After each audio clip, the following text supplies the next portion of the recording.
momentum, how to calculate it for an object, because that would have been covered in the previous class. And so to do it now would just be a quick little object, and you calculate its momentum. You would have its mass, its volume, and from that you would calculate its momentum. For those of you, everyone knows science, but for those of you who may not be entirely familiar, momentum, P is equal to mass times velocity. Okay? And so this is just after to do it now, we're going to take a quick moment and actually do a little inductive experiment.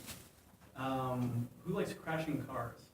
All right, we got a lot of takers now. So, it's a good thing that I brought me.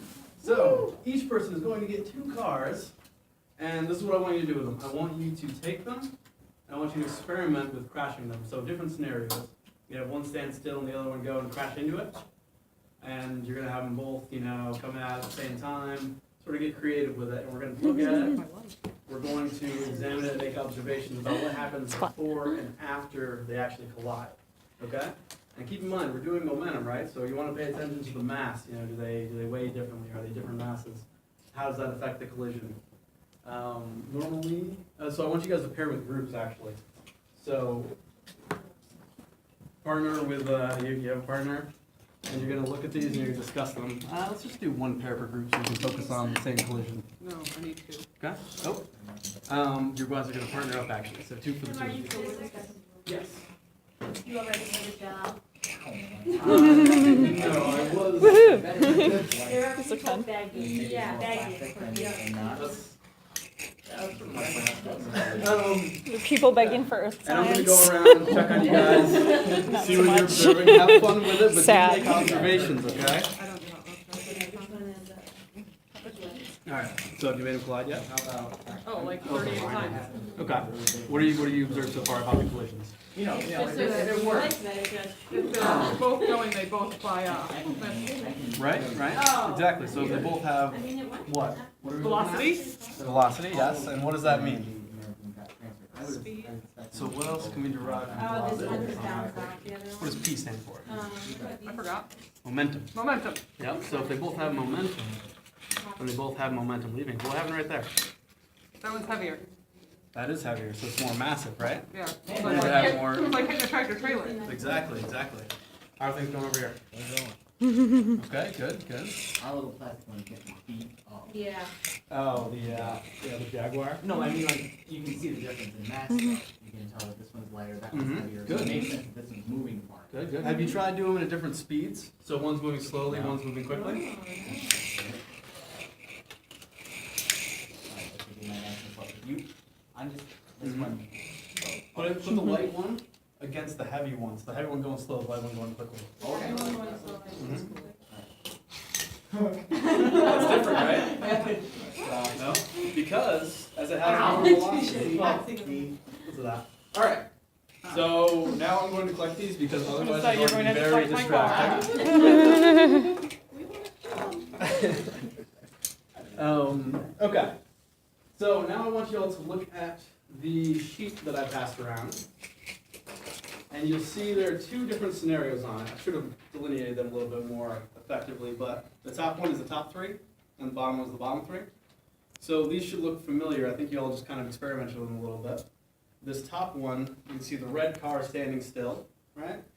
The gray car is moving towards it. They collide. The gray car stops, and the red one moves on, right? The red one's going now. And you'll notice I've marked in velocity. The gray one's moving with velocity v.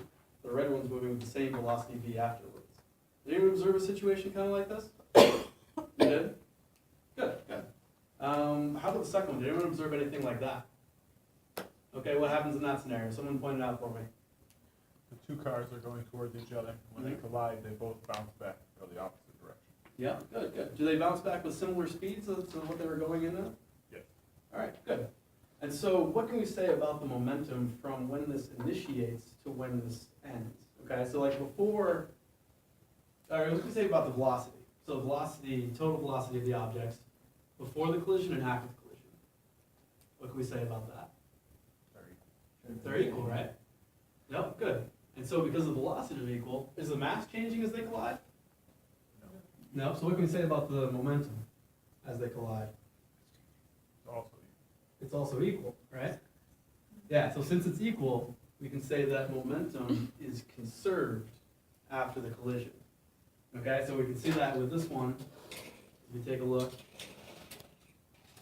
and we go through once it's coming in, these are about the same mass. We have a McDonald's car and our Circuit City car. I don't know, people probably don't know what Circuit City is anymore. But as they come in, they bounce back, and they bounce back at similar speeds. Momentum is conserved across those. And I actually ran through that, so that's about where I was gonna finish up. Okay. After that, I was gonna go into a lecture about, I was gonna show a short video, but I thought I had, yeah, I don't know. That's Perfect. Ran through No, it. that's fine. Okay, Yeah, that's, you used, between 5 and 10 minutes. okay. All right, well, thank you.